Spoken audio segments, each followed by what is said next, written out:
Bharatiya Janata party के तर्जुमान और party के मारूफ फायर ब्रांड चेहरे शहजाद पूनावाला ने तर्जुमान के ओहदे से अचानक इस्तीफा देकर सबको हैरान कर दिया है। अब इन्होंने एक खुसूसी इंटरव्यू में अपने इस्तीफे की वजूहात खुलकर बयान की। शहजाद पूनावाला ने बताया कि वो एक मुतवस्सित तबके के खानदान से ताल्लुक रखते हैं और पार्टी के लिए 24 घंटे 7 दिन काम करने की वजह से उनके पास आमदनी का कोई दूसरा जरिया नहीं बचा था। सूरत हाल यहाँ तक पहुंच गई कि उनके लिए अपने घर का किराया अदा करना भी मुश्किल हो गया था। इन्होंने कहा है कि उनका मालिक मकान सिर्फ इसलिए उन्हें मुफ्त में घर नहीं देता कि वो बीजेपी के रहनुमा हैं, बल्कि वो हर माह किराया तलब करता है। पूनावाला के मुताबिक अब तक वो अपनी जमा पूंजी से घर चला रहे थे, लेकिन वो रकम भी खत्म हो गई, जिसके बाद माली मुश्किलात बढ़ने लगी। शहजाद पूनावाला ने अपनी खानदानी जिम्मेदारियों का भी जिक्र किया। इन्होंने बताया कि कुछ अरसा कबल उनकी वालिदा का हादसा हो गया था और उनकी देखभाल की जिम्मेदारी भी उन पर है। इसके अलावा वो अपने बेटे और खानदान के लिए भी वक्त निकालना चाहते हैं। इन्होंने बताया कि इन्हीं वजूहात की बुनियाद पर इन्होंने 30 जुलाई को अपना इस्तीफा पेश किया था,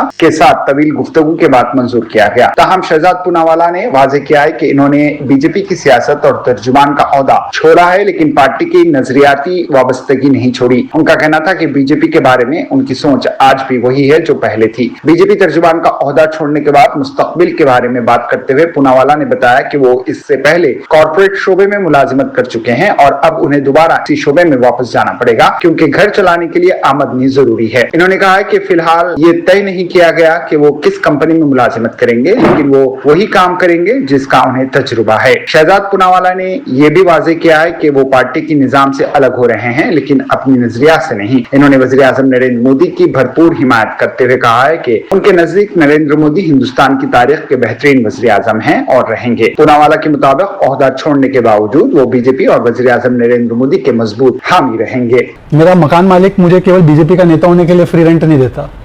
मेरे मकान मालिक ने बोला भाई रेंट देना पड़ेगा। मेरे पास रेंट देने का पैसा नहीं। मैं इससे पहले मीडिया में था, एंकरिंग करता था, कंट्रीब्यूटर था, एडिटर, कंसल्टिंग, ये सब था। फिर वहाँ पे तो सैलरी थी। फिर आ गया बीजेपी में। बीजेपी में जब था तो 24/7/365 यहाँ पे करते थे काम, तो और कुछ करने का मौका नहीं मिला, जिसकी वजह से मेरे जो भी सेविंग्स थे, मॉडेस्टली, मैं मॉडेस्ट फैमिली से हूँ, मैं ना लेता हूँ ना बेटा हूँ नेता का, ना मेरे परिवार का वो ऐसा कोई मेरा लेगेसी पड़ी हुई है। तो फिर मुझे चुनाव करना था और 24 के बाद मेरे मन में चुनाव आ गया था कि भाई या तो 24 घंटा ये करोगे तो फिर आप सैलरी कहाँ से कमाओगे।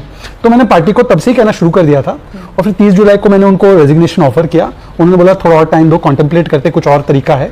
पर जब मुझे लगा कि ऐसा पॉसिबल नहीं होगा तो मैंने बोला कि चलिए मैं प्राइवेट सेक्टर में जाता हूँ, वहाँ पर अपनी नौकरी करता हूँ। मज़ीद खबरों के लिए हमारे चैनल मुंसिफ न्यूज़ 24x7 को देखते रहिए। अगर वीडियो अच्छी लगी तो लाइक करें, शेयर करें और चैनल को सब्सक्राइब करें।